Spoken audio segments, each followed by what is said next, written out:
Hi to everyone who's joining us from Oz and New Zealand and Asia as well. I know it's the evening for you all there, so welcome, welcome, welcome. We are so excited to be having today's conversation. Gem, Em and I are all so passionate about business, about supporting you in your work, your life, your family journey, and making it kind of work for you as best as it can. So we would love to hear from you. Pop in the chat and let me know where you're joining us from today. Emma and I are both in New York City, so hi to anyone else on Manhattan. Gem, you're in sunny Sydney. I am. Although it's pitch black right now. I think there's a lot of peeps I'm going to assume are in Oz. I see a few darkened rooms as well amongst the group.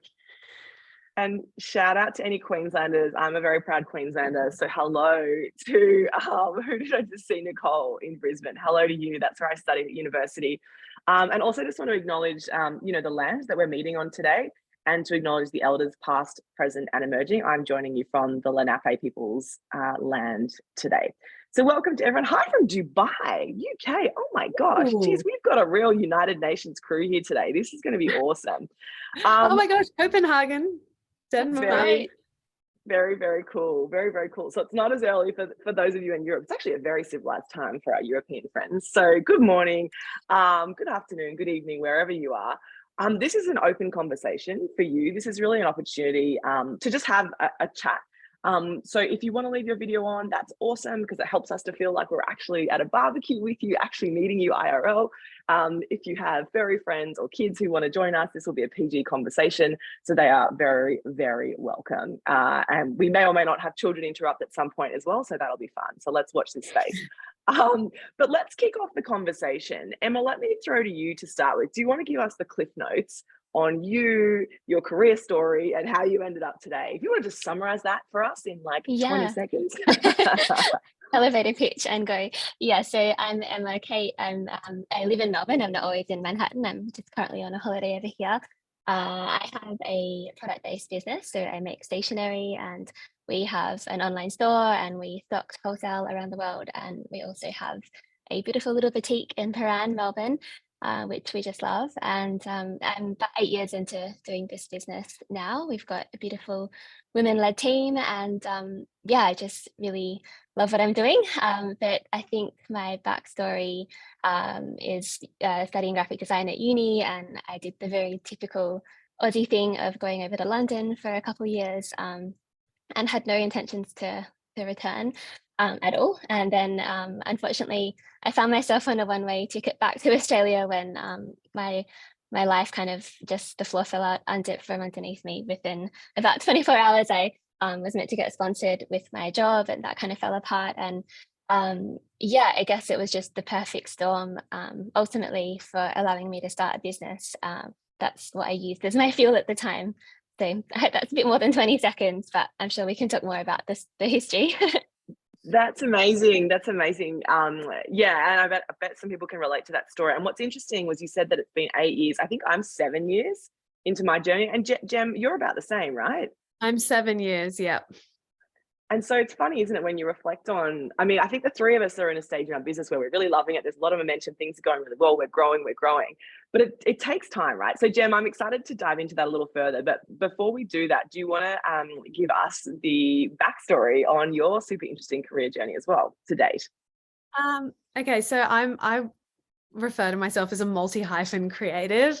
I started off as an actor. That was my whole career path. I'm going to be an actor, and this is what I want to do. And I did have little bits of success. And then I got to this point where the jobs dried up.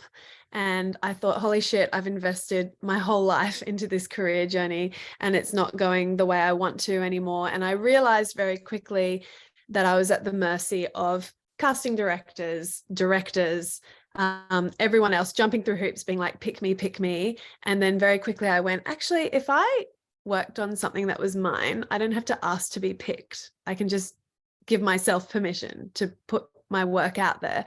So I did, and I started off as a photographer. So I shot for a couple of years, and then I decided, actually, I want to do this legitimately as a proper business. And I'm one of those creatives who knew nothing about business. I was just good at doing the thing, crap at the business side. I thought understanding business was for like academic people. So I threw myself into learning about business, and my photography business grew faster than I ever could have anticipated. It was one of those things where my acting career was rejecting me and photography career was like calling me. So I've pulled that thread and followed it. And then since then, over the last 7 years, I've launched multiple businesses. Em is my business partner in 2 ventures, which is the Hatchery Course, which we're currently open for enrollment, and also Little Dreamer Journals. But I also have a podcast, and I have other online education courses, as well as a photography business. And I just recently opened an Airbnb. I'm now addicted to starting businesses. It's a sickness. Yes. Anyway, that's enough about me. I'm sure we'll cover a lot more later on. Well, I know it's funny. It can become addictive, can't it? In a Yes, good way, we hope. in a good way.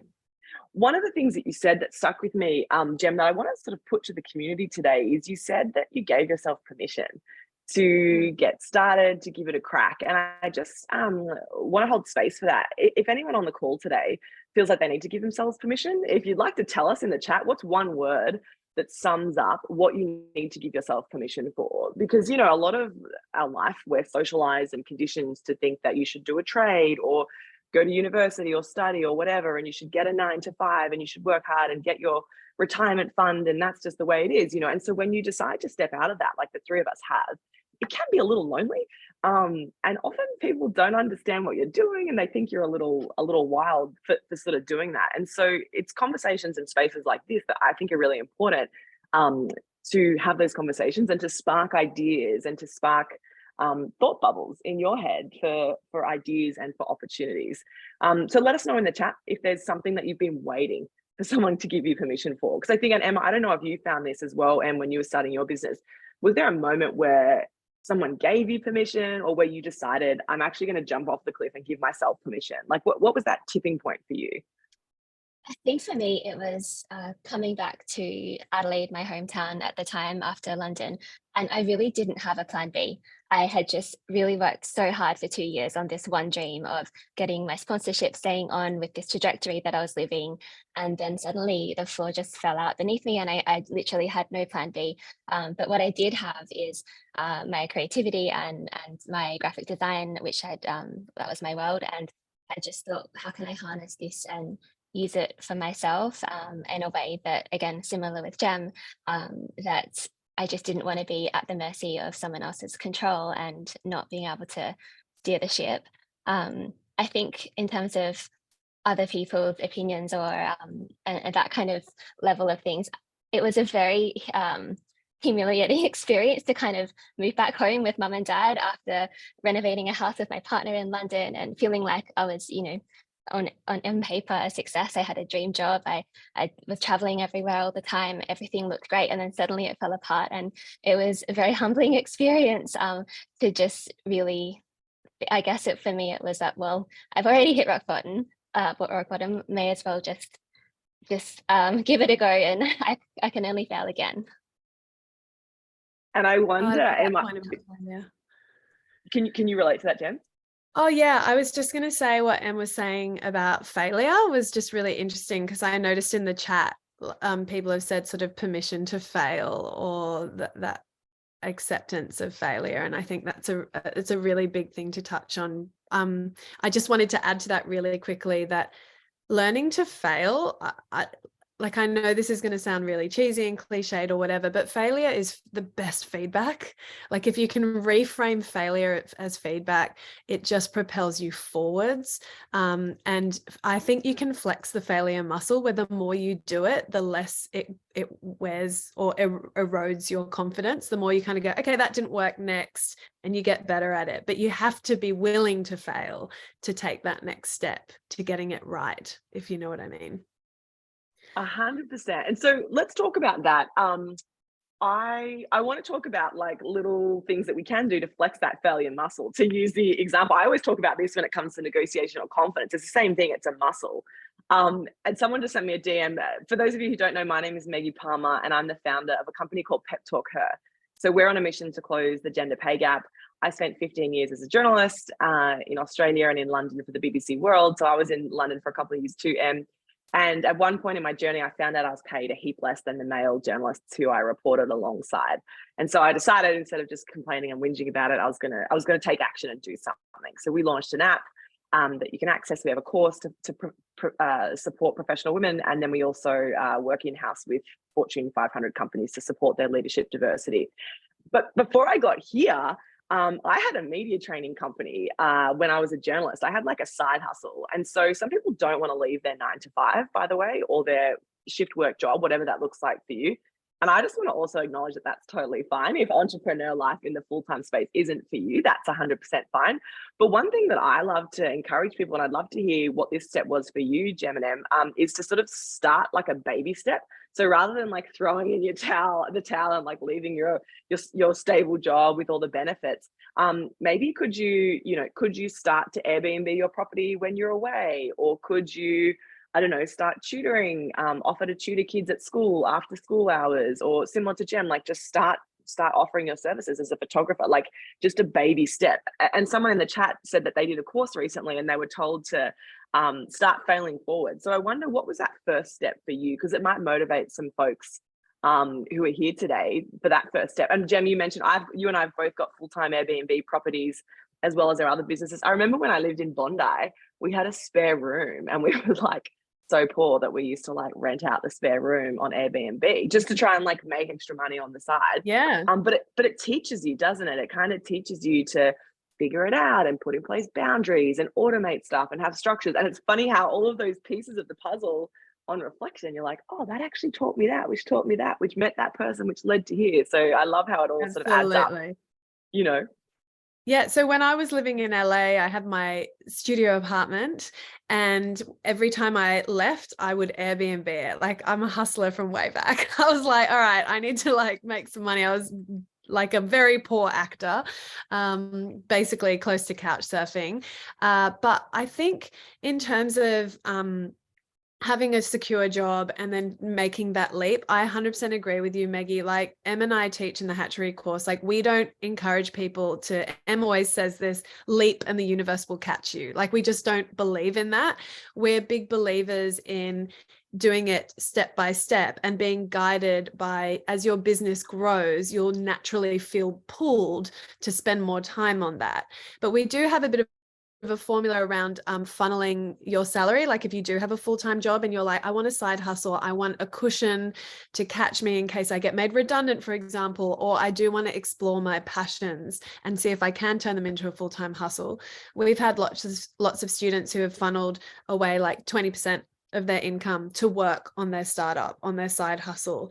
And then when that starts giving money back, then you build the confidence to leap. Like, we're all about sustainable business and being sensible in this. We're not interested in people burying themselves in debt and making bad decisions. So yeah, that's my perspective on that. Em, do you have anything to add to that?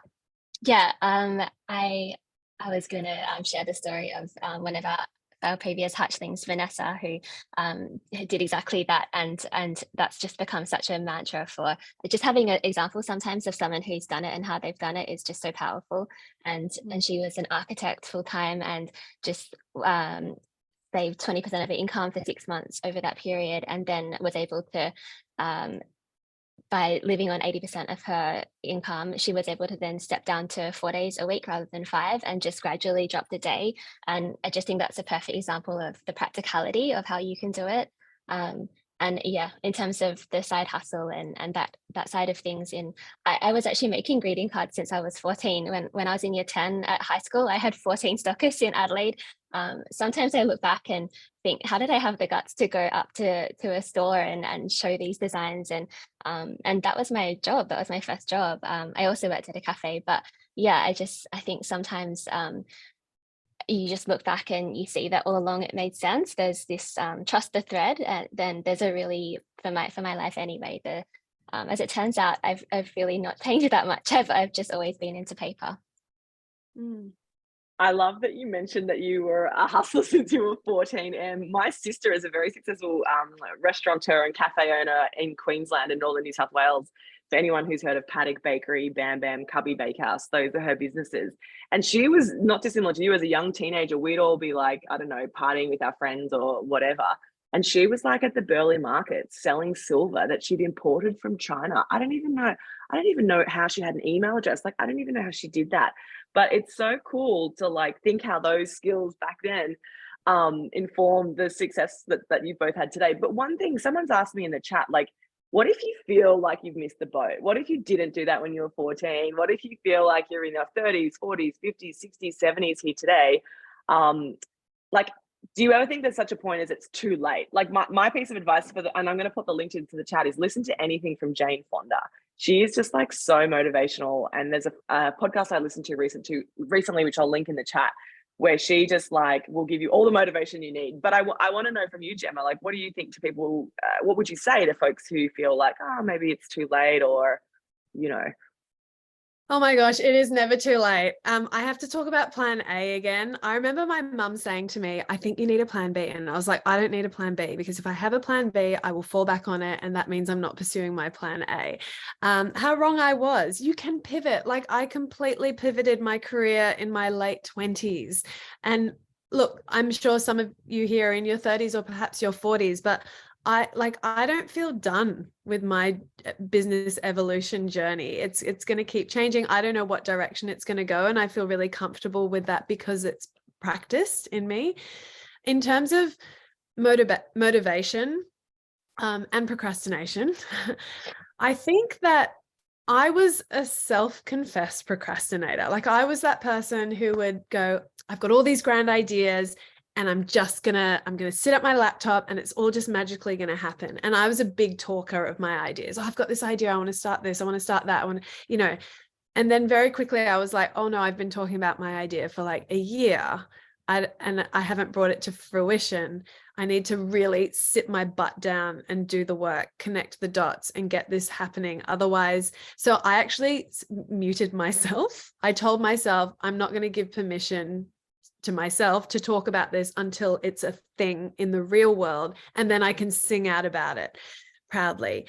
Now, if anyone does struggle with motivation, you've got an idea but you can't quite connect the dots, my favorite thing at the moment is, I find the word discipline really triggering. You know, when you meet people who are like, I'm really disciplined with my fitness or my exercise, I am not one of those people. I'm allergic to the word discipline. But what I find helpful is, and it's so basic, and I know some of you are going to be like, what? Like, obviously, but sometimes you just need to hear it again.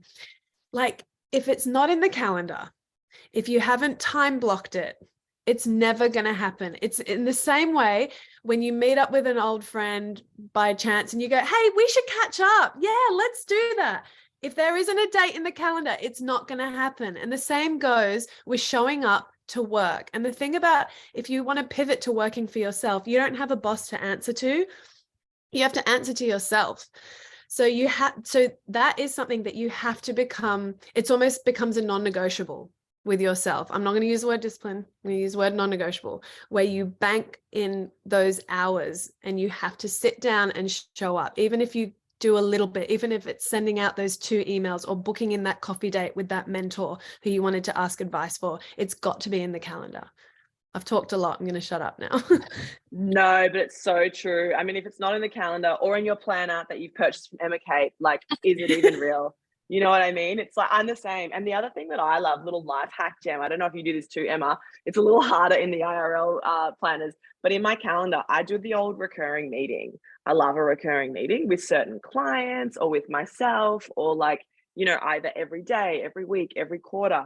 My partner and I have a recurring family planning meeting, as in like not about pregnancy, but around just like our life and, like planning our finances and all that, like holidays, that kind of stuff.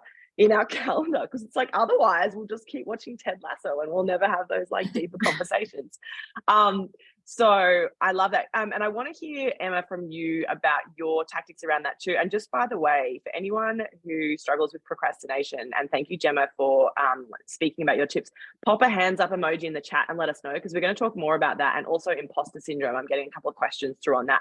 So we'll come to that in a second. But Emma, what's your tactics for handling lack of motivation and those procrastination moments in your business? Yeah, oh gosh, I mean, it's it can be really, really challenging, and still 8 years in, it never leaves, it never really leaves you. I think for me, the like Jem has the words, sorry, what was the word, Jem, you said? It was discipline. For me, that word I really struggle with is consistency, like things with showing up online, or just the consistency that you need to be in business. But I think for me, a little shift in, rather than discipline, it's devotion. So how can I bring the devotion to my craft? And I really think that 90% of it is just showing up. And if I actually get up and put my laptop, prop it up, and it just, once I've done that, I'm already in the motion, I'm already in the momentum, and it's just much easier to keep going. So I think for me, 90% is always showing up. The 10% is actually much easier. And that's, yeah, probably my top tip on procrastination. I love what you said about setting up your laptop, because there's such a ritual in how we get started with work. Like, is it getting your cup of tea? Is it getting your coffee? Is it, listening to, pressing play on music, lighting a candle? Like, I believe in all of those rituals to kind of set you up for a solid, productive hour or morning or day. Exactly. And also just having grace for yourself that like sending one email is forward motion, posting on your Instagram stories is forward motion, getting on the call with that prospective client, that's motion, like it's better if you send the follow-up email, it's better if you do that every day. But if you can't, and if you don't, and if you miss a day, like there's no point in beating yourself up, because like that's not going to help. Like, because I struggle with procrastination a lot, and we spoke about that a little bit before we started today. And sometimes I'm my worst enemy about that. And I have to remember, I was like, you know what? I wrote back to 10 emails today. Like, that's okay. It's okay if I'm going to put the laptop down now, because tomorrow's another day and tomorrow's going to be better. And it's interesting, actually, there's a couple of folks on the call who I recognize who've been through the Career Level Up program. And one of them asked a question about, I feel like I don't know how to take the first step. And actually, you've already taken the first step by registering for today. And I know a lot of you have already taken the first step because you've got promotions in the past. You've asked for extra pay. So you're able to save that money now so that you can start a business one day if you want. So don't forget to also celebrate the wins that you've made. And I reckon showing up today is a win. And we know from psychology as well that accountability is very, very powerful. So your calendar can be a form of accountability, your planner. But also maybe something that I do is I have a working lunch with certain friends who are also entrepreneurs, and we meet at a fun cafe and we write our weekly blogs together. Because even if we don't want to do it, which we often don't, at least we're having like a yummy sandwich and we get to have a chat and like a bit of a powwow in between. So what could you do today? And maybe let us know in the chat. Is there one thing that you could commit to doing this week that would help you get into that forward motion? Is it signing up to the Hatchery course, which Gem and Em are going to talk about in a little bit? Is it joining our Know Your Worth challenge, which is free? Is it texting a friend and telling them about your business idea? It doesn't have to be monumental. You don't have to build a website. It's just like, what's one step that you could take? So maybe have a think about that and pop in the chat and let us know what's one thing that you could do this week to move the needle. And while everyone's thinking about that, and we've had a question specifically on planners. Yeah. For chronic procrastinators who love a fancy journal, love all of your planners, love stationery, but then they don't know how to have the momentum to keep using it every day and every month. What have you learned over the years that helps? Yeah, I can so relate. I think that's why I designed the planner in the first place, because at the time, there were so many planners on the market that had so many intricate boxes for gratitude lists and habit trackers and how many glasses of water have you drunk today. And it just felt like all of that was distracting me from the thing I actually needed to do, which was work. And so our planner, if you open the spread, is actually super minimal. There's actually the days of the week and not much else. And that's very intentional. And we have now accessories if you want to have the water intake and the gratitude list, that's all available. But the core of the planner is a blank canvas, and it really gives you no distraction, but to be able to, just show up and write your lists and plan your days. But I think for me with planners, how I approach it, at the bottom of our planner, we have 3 lines, which you can use for anything. It could be for birthdays or appointments or whatever you want. But for me, my to-do list every day has 3 things. And as long as obviously it has 20 things, I think I've got my to-do list over there on the couch, but it has 50 things, but I know that realistically that's just not going to happen today. So for me, the non-negotiable is 3, and I'll always have the 3 things written down, and that has to happen. And they're not always big things either. It's 3 achievable things, and then I've got my stretch goal for the I rest. love it. Yeah, because sometimes it's like, my to-do list has 279 things on it. It's like, what? Like, has anyone read the book Eat the Frog? Is that what it's called? Eat That Frog or something? It talks about like doing the worst thing, like eating the grossest thing on your to-do list. So I love what Em's saying about just boil it down to 3 things a day. Because if you do 3 things a day, that's 15 things a week, which is 60 things a month, which is like 700 things a year. That's a lot of things. And then bonus points if you do an extra 10. Like, it's kind of it's cool to break it down in that way. We have another 10-15 minutes here today, so if you've got questions, pop them in the chat, and we're going to get to as many of those as we can. 2 questions that I want to come to before we wrap up is specifically around imposter syndrome. For those of you who've experienced, it's where you feel like you're a fraud, or you're going to be found out, or you don't really belong, even though you're qualified and doing the thing already. We talk a lot about this at Peptalkher, and I want to talk about some strategies in a second. But Gem, as an actor, I'm assuming that imposter syndrome maybe showed up quite a lot for you. What was the best tactic that you used to overcome it? Well, I mean, through acting, I'm not showing up as myself. I'm showing up as a character. So I kind of get to hide behind the mask, but that means that it's through the practice of that every single year, every single week I was auditioning. I guess you can apply it outside of acting in that I really love the saying, you dress for the job that you want, not the job that you have.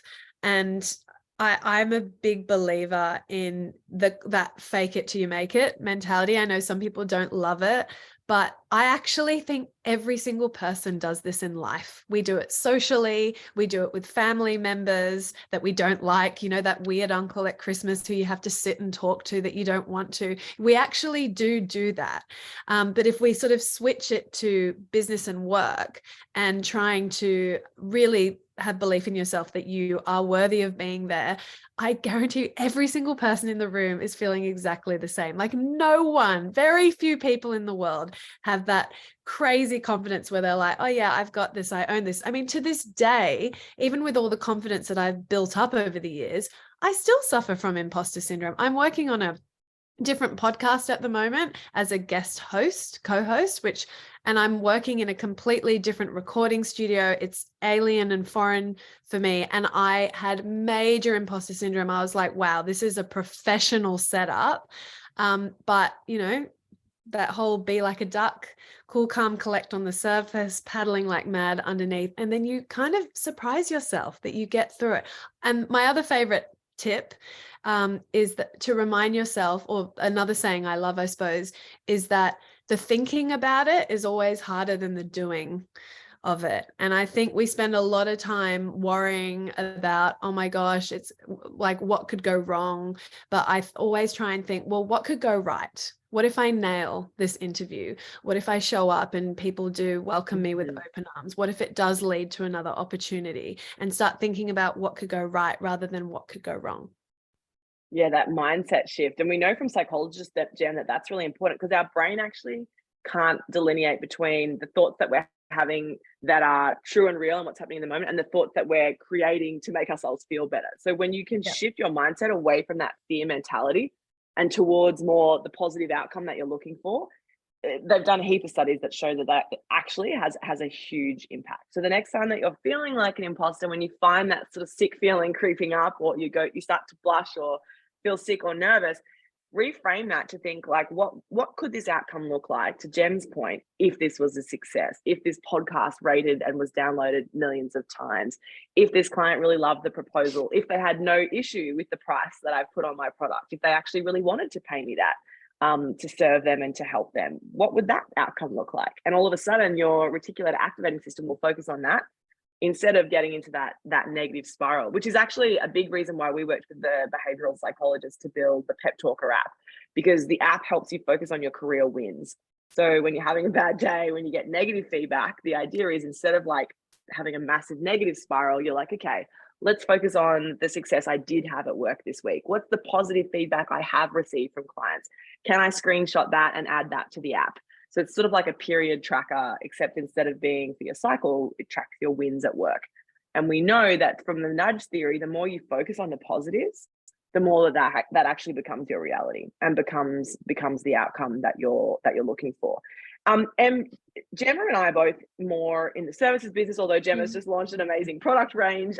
For those of you who haven't heard about that product drop, for you having more of a tangible product-based business, do you experience imposter syndrome too when you're building that business and launching those products? And Absolutely, especially with production runs, because it doesn't, the fear doesn't go away. I still have to put down that 40% deposit, and my heart's on the line. And as I'm making, I'm actually not making the bank transfers now. My accountants are doing it, thankfully. But there's even just to say like, yes, okay, go ahead, make that payment. It's like, oh my God, it's hard. But I think for me, the way that I get through those little stumbling times of doubt is definitely looking at the past, the evidence. And all the time when I really look practically back in the past with evidence, I can see that it's always worked out. I'm very capable to find a way to make it work out if you know, the worst case scenario happens, not a single person shows up on launch day. I mean, all of those things go around in my head, of course, but I just also have 7 years of evidence now of we've always sold out. They've always sold well. There's no reason to believe that won't happen again. That's a great mantra. Yeah, there's no reason to believe this can't work out for the best. And I love what you said, Emma, about the evidence. And if anyone here is looking for evidence, or again needs that permission, we can all do this together. You can grab out your cell phone, because I know you've diligently all had them on flight mode while we've been chatting. You can grab out your cell phone if you need evidence, if you need some external feedback. Get your cell phone and just text your best mate. Literally just send them a text and be like, I'm on this session with Gemma, Meggie, and Em, and you know, they've asked me to text my best friend, and I just want to ask you a question. Like, what would you say is my best quality? Like, what is the most impressive thing about me? And getting that external feedback sometimes, because sometimes we get stuck in our own head and we're like, I don't even know, what would I even do for a business? Like, would anyone even ever pay me for this? Sometimes you actually need external people to go, oh my gosh, I've been waiting. Like, thank goodness, you're so creative. Can I please commission you for that? Yes, I've never got around to booking that photo shoot with my 1-year-old. Yes, good, thank you. Finally, now that's off my to-do list. Great, let me pay you. So I want you to text your best mate today, and I want you to ask them, what would they say is your best quality? And if you hear back during the session, share with us in the chat. And if you don't, make sure you post it on social media and make sure you tag Emma, Gemma, and I, because we would love to celebrate with you. One of the things that was really important to the three of us to have this conversation was like, yes, we wanted to talk about how to start a business and how to overcome procrastination stuff, but also the fact that you can build a career and a business and a life that works for you, like that works for you. Like Gemma has kids, like I have a little one as well, like that actually works for your lifestyle. I work overseas remotely for a couple of months every year, and it's possible, you know. And I think often when I was a journalist in a 9 to 5, it was more like a weird shift work job. But back when I was a reporter, I just thought that was the way that it always had to be. And you always had to ask other people's permission to go to a wedding or to take annual leave. I didn't think it was possible to take 3 months holiday a year.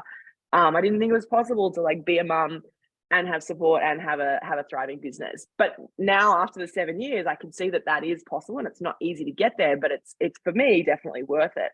So I want to understand from you, Gemma and Emma, like what was the one thing that you were looking to build when you thought about this idea of like living a life on your terms and making work for you? What was the one thing that you were chasing from the outset for you, Gemma? Do you know, it's funny, like for me, it's changed pre-kids versus post-kids. Pre-kids for me, it was, what I said before, not having to ask anyone for permission and being able to green light my own ideas. And I feel really lucky that I had the opportunity to sort of start a business before kids. But, you know, we work with a lot of women who have had kids and are in mat leave and don't want to go back to their jobs. Post kids for me, the best thing about working for myself is flexibility of hours, creating my own work schedule and being able to pick the kids up from daycare if and when I want, you know, or choosing not to, and scheduling in things around my life. And, you know, working with a team, sometimes I'm an obliger. I don't know if anyone's done the Gretchen Rubin personality test, but I'm very much am accountable to other people, terrible at being accountable to myself, but very good at being accountable to others. And I remember to my team, I'd sort of be an obliger to them. And I was like, hang on, I started this business. I'm allowed to like walk out the door and go and do something for myself. And I had to actually get used to that mentality. But now, I don't know, I honestly, I don't think I could work for someone else now. Am I so bold to say that? I don't know. I think about that too. Yeah, and what do you reckon? Yeah, I don't think I could either. I think I'd be a terrible employee these days. But I think for me, I mean, again, similar to Gem, I was in a really different life situation when I started my business. I had no partner. I think at the time I just really wanted to be able to travel. Travel was probably my first love and my priority back then. So I think I was really sold the dream of, you know, the nomadic work from a cafe in Scandinavia or the streets of Paris. And I think, I mean, I do travel a lot, and I will always travel a lot, and I love that flexibility angle. But I think for me, I probably didn't realize the true nature of how flexible things can be in your own business until I needed to. So about a couple of years ago, in the depths of lockdown, I woke up one morning and we had this family emergency, and I needed to be in Adelaide at a moment's notice. We had to go through hotel quarantine, my husband and I, and to be there for my mum. My dad unfortunately had a stroke, and just to know that business could happen without me. This was the week before our planners arrived. It would be never a time I go on holiday. It's the time where we're packing planners for, you know, 12, 14 hours a day. It's just the peak of our calendar at McKay. But I was able to be there for 3 months with my mum and help her get back on her feet. And I just think that, thank goodness, that I was able to. So, and that just wouldn't be possible in a typical, you know, employment profession. So yeah, I think for me, after that experience, I've just really realized that, wow, I am so lucky to be doing this. Lucky, and also I would counter that to say, Emma, like you also, you know, my grandma who sadly passed, she used to always say, the harder you work, the luckier you get. And I know that there's a lot of privilege that we all have in different ways, but also, you know, you've done eight works of being 8 years of being lucky. So I feel like I reckon there's a fair bit of hard work mixed in there as well. Yeah, Shelvia agrees. We want to be respectful of everyone's time. So if you've got final questions, please pop them in the chat so that we can answer as many of those for you. But before we do that, Gemma and Emma, you have an amazing program that actually a lot of my friends have been through that supports folks to think about what business could look like and really launching that from the ground up, hence the name, the Hatchery. Do you want to quickly tell everyone on the call a little bit more about that and how they can get involved if they feel like they're on the precipice of wanting to start something new? Absolutely. I mean, like I mentioned before, when I started my photography business, I very much winged it at the start. And my goodness, there is a better way than winging it. And through mine and Em's experience, we developed the Hatchery Course, which we really feel is a blueprint from idea through to launch, but also beyond. And the beyond was really important to Em and I, because we thought about creating a course that takes you just to launch, but we thought, no, what about life after? What if you need to hire your first employee? That's information that people need: how to interview, how to look for the right person, and how to have long-lasting relationships with your team. So it does go beyond. We have had a lot of people join the course who have businesses but feel stagnated or unmotivated, uninspired, don't know how to scale and grow. So we do offer that too. But actually, I don't know if you would agree with me on this, the biggest bit of feedback that we have throughout the course is the accountability nature. And you touched on that really briefly, Meggie.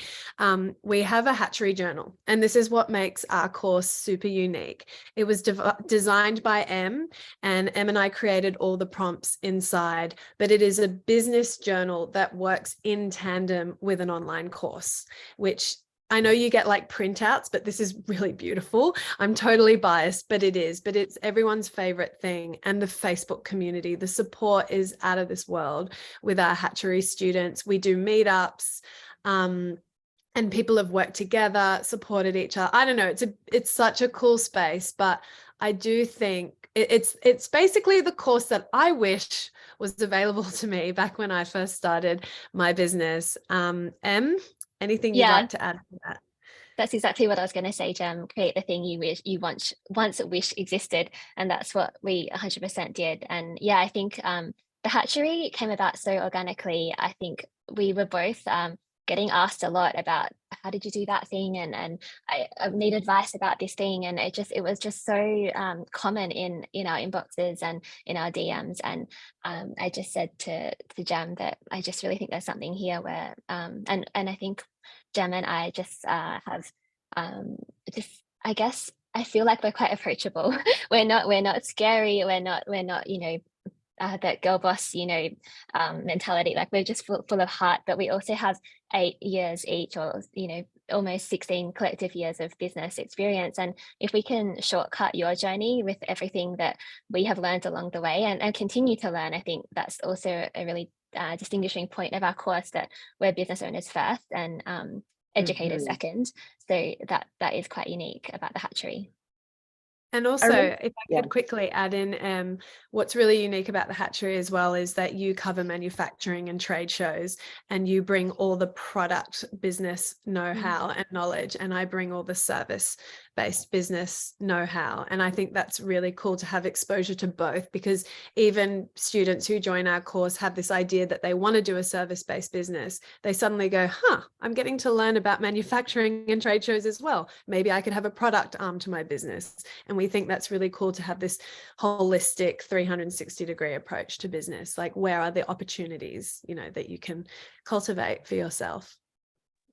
I remember when I started my own business 7 years ago, when I jumped out of journalism, one of the hardest things was like knowing what to do next. And we're getting a few DMs and messages through about like, this has been a great conversation, and so what next? And one of the most important things, and also the scariest things that I ever did, was invest in like paying, like I paid thousands of dollars for a course.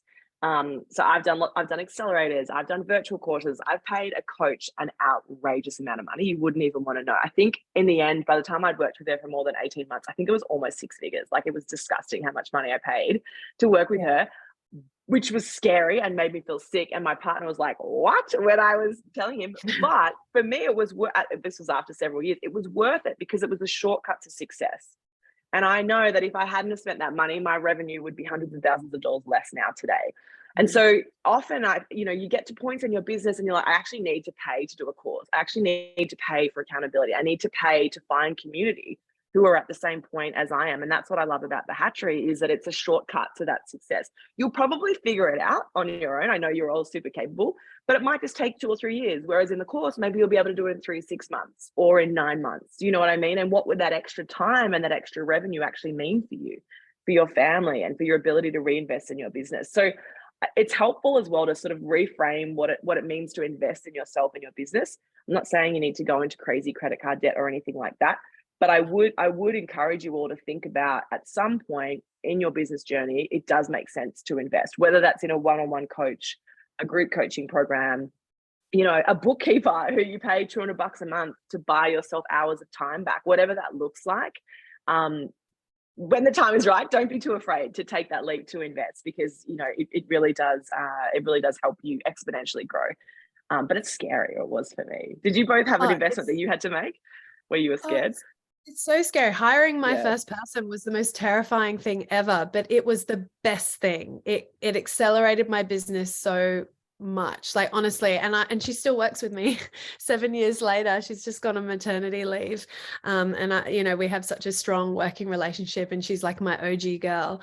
But it was terrifying because I was like, holy shit, all the money that I'm working for right now is basically being funneled directly to her, but I have a bigger vision that we're working towards. And we got there really quickly because of her. Like I said, I'm an obliger, and I had to show up to work every day for her. And I basically hired her to project manage me, and it was the best thing I ever did. Yeah, and it's that accountability. I've paid for accountability too, Gem. Like I hired an accountability coach. I think I used to pay her like, I think it was like 1,000 or 1,500 a month. And literally her job was to keep me accountable, which is like kind of ridiculous, but also that's good because that $1,500 or whatever turned into tens of thousands of dollars every month. So it was worth it. But like, don't be embarrassed or ashamed to kind of like ask for and pay for what you need, because like if it's going to help you get there, it's definitely worth it. One of the things that I know that you talk a lot about in the business is in your program rather. And by the way, let's pop the link to the Hatchery in the chat so folks can check it out if they haven't heard of it already or they're not already I know we've got a couple of people who've already joined, which is super fun. And yes, Lisa, it is. Yeah, Lisa's made the point that having a coach, an accountability person who you pay or whatever, it's like having a personal trainer. No shame in that. Like, let's have a business trainer or a business coach as well.